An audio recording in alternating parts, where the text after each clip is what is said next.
Hi, and welcome to Quarantine Cocktails with Chad and Nicole.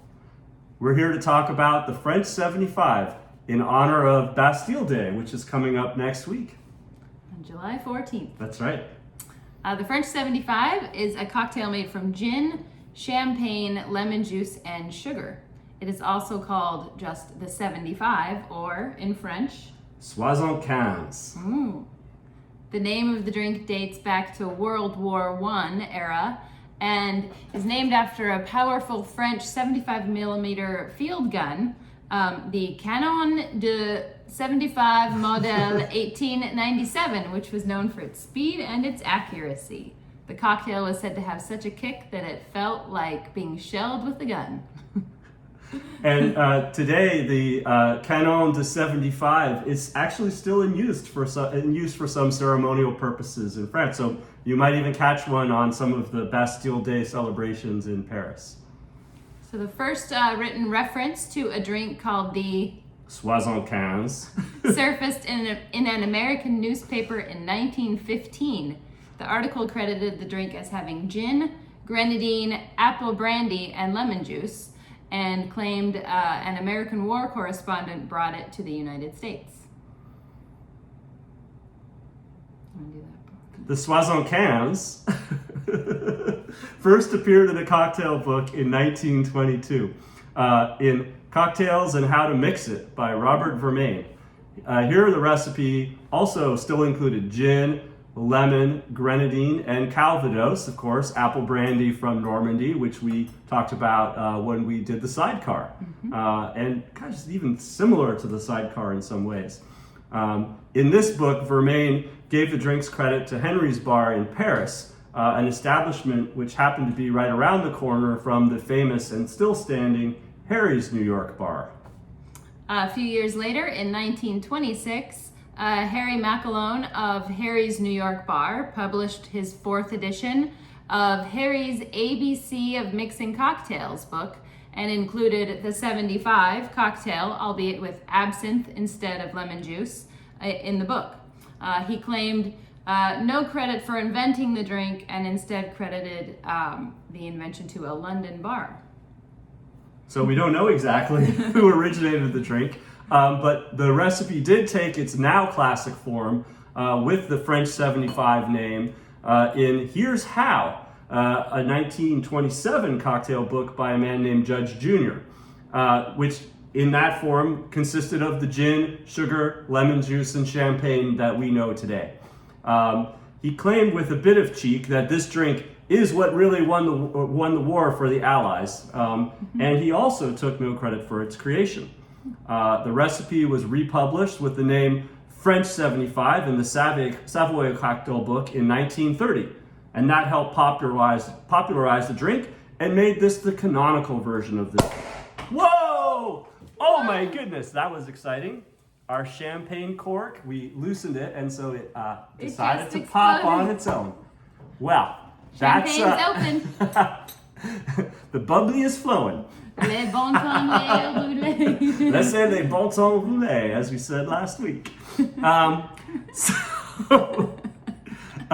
Some later cocktail books, like The Fine Art of Mixing Drinks by David Embry, which we've mentioned before, use cognac instead of gin. Oh, how is it?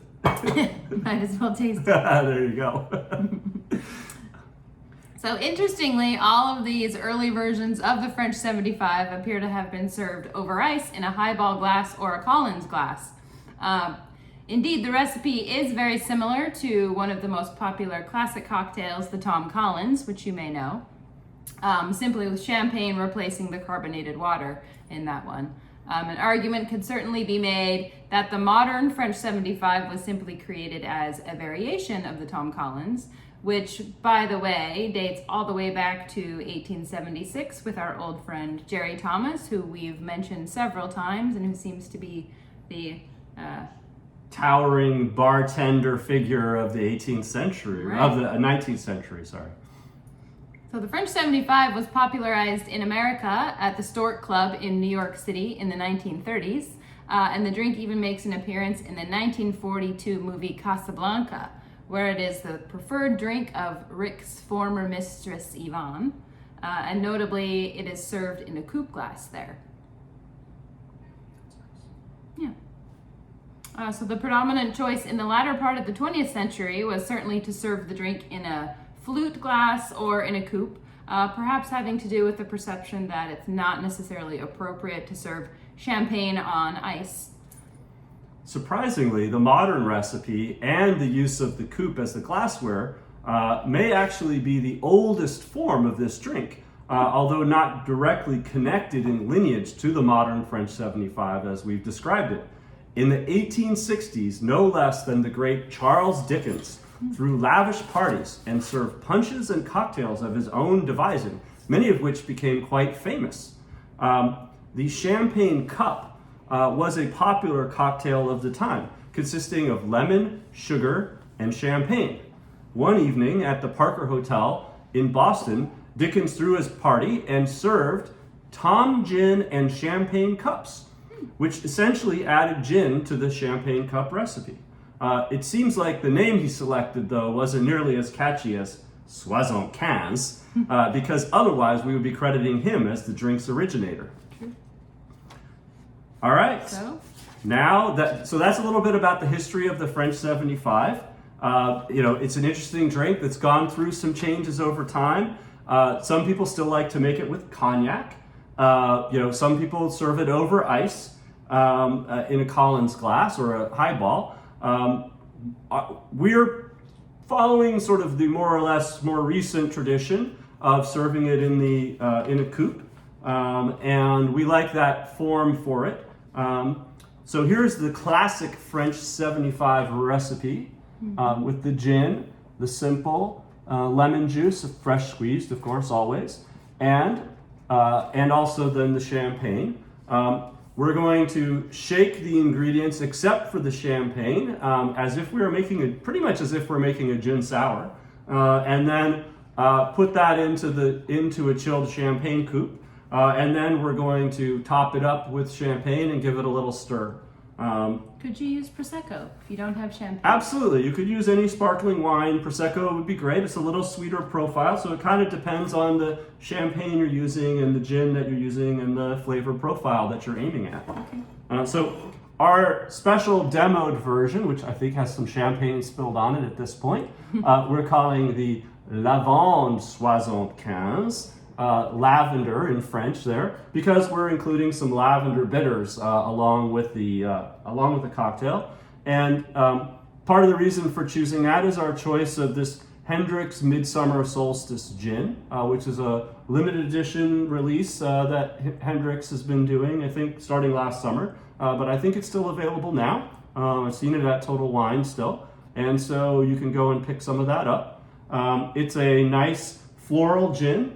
So not as herbaceous. It sort of tends to have more flowery and a little sweeter notes than some other gins. It looks like and we think it pairs well with the lavender.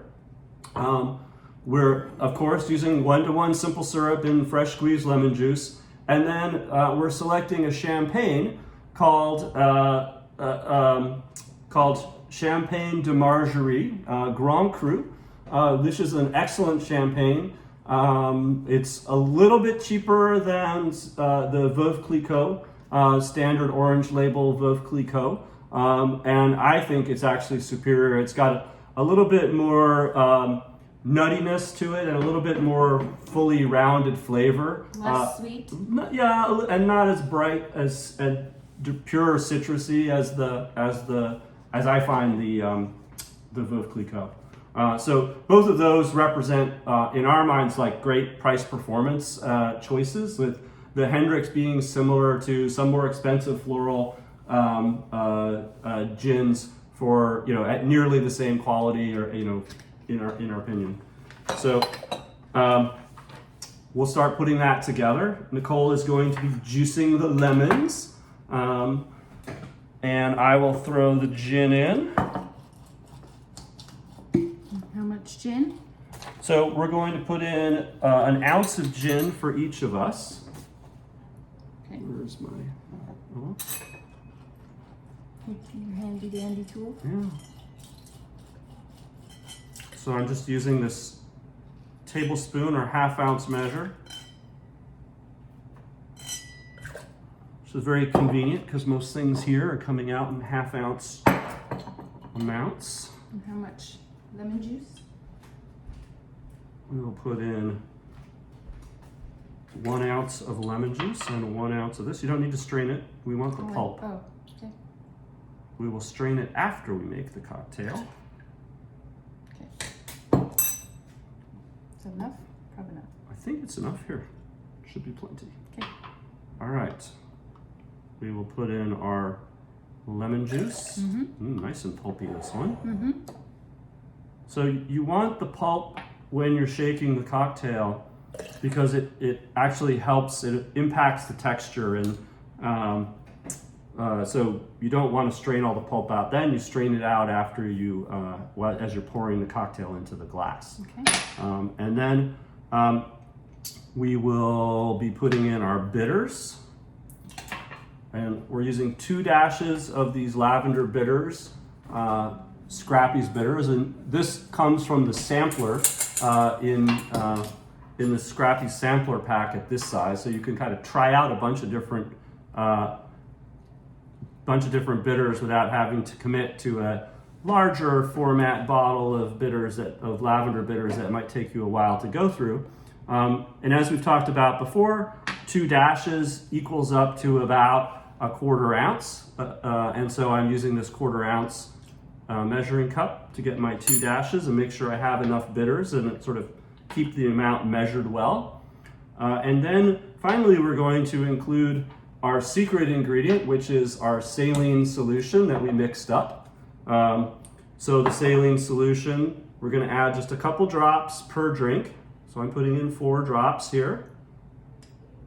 And that is used to cut some of the bitterness, and also with a sparkling wine, it actually brings out the brightness a little bit of the sparkling wine. And so, you put in the simple? I did put in the simple. I think we are ready to shake. So we take our frozen ice, and you want to use cold champagne and chilled glasses as well for the French 75. These are nice and chilled. All right. How long do you shake? So we're taking freezer ice. So as we talked about before, we're going to shake for a pretty good long time. 30 seconds? At least 30, I would say 35 to 40 seconds. Again, that's to get the appropriate level of dilution. Give it a good shake. How's the champagne? So I was going to talk.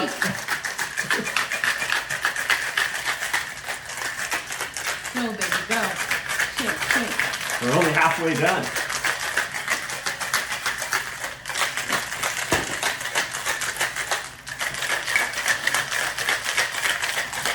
Almost there. Shaking away.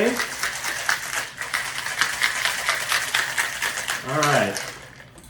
That is a good long time. You see the shaker is nicely frozen up. The hands, a little bit of pain at that point, which means it is well shaken. And then we're going to divide this between the 2 glasses using our strainer.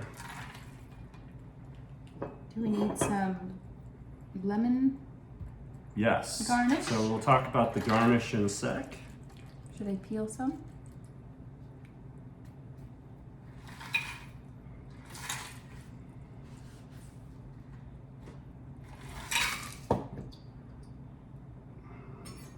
Our poor strainer is struggling with the amount of pulp that Nice. we managed. Pulpy lemons. There we go, exactly. All right.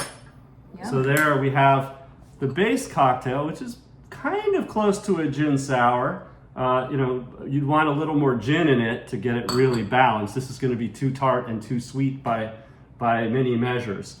So then for the we will top with the champagne. Now I was going to talk about. You could find me that 2 ounce measure. I was going to talk about opening champagne. One thing you want to be careful of is actually it's best not to fully pop the champagne. You actually would try to remove it and let some of the pressure out. It's actually a little bit better for the champagne to do that. So that was kind of a funny incident, but would recommend opening the champagne more slowly and not letting it pop, although of course sometimes that can be fun and exciting at parties. It's all fun and games till someone loses an eye. So we're gonna just top with about 2 ounces of champagne. Nice and bubbly.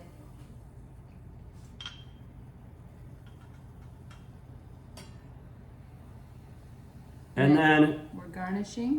we will give it a little stir just to bring the ingredients up. You also want to do that, especially if you're doing it in a champagne flute. So there we have the cocktail in its base form. And then we are going to garnish with some lemon peel, a lemon twist. Now, what I like to do when I'm making a twist is I just make a little lemon peel like this and use that to express over the top. That's to get out the lemon oils and to really bring out the brightness of the cocktail. And then you can use that as your twist, or you can try to make a longer, thinner strip. I actually have a little tool that I purchased that is used for making twists.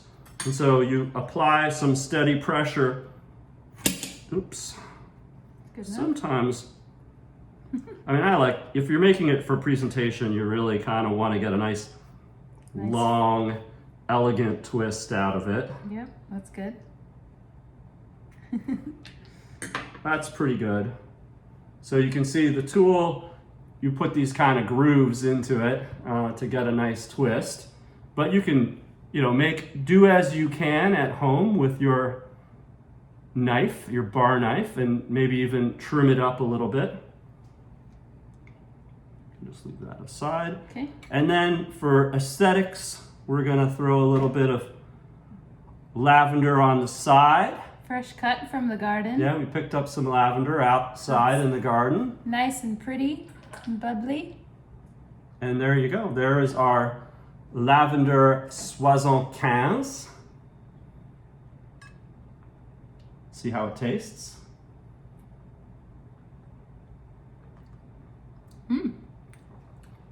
Very good. Yeah. Yeah, I think The lavender doesn't overpower it, Yep. but it's certainly there. But I think the 2 dashes, we tried it initially with 1 dash, but I think with 2 dashes, I think it comes out a little bit. You get a little bit more of that lavender floral flavor. So, all right. Well, thanks for joining us. Hope you're enjoying a delicious French 75 at home, or whatever beverage you have concocted there. And we'll say cheers and goodbye until next time. And here's looking at you, kid.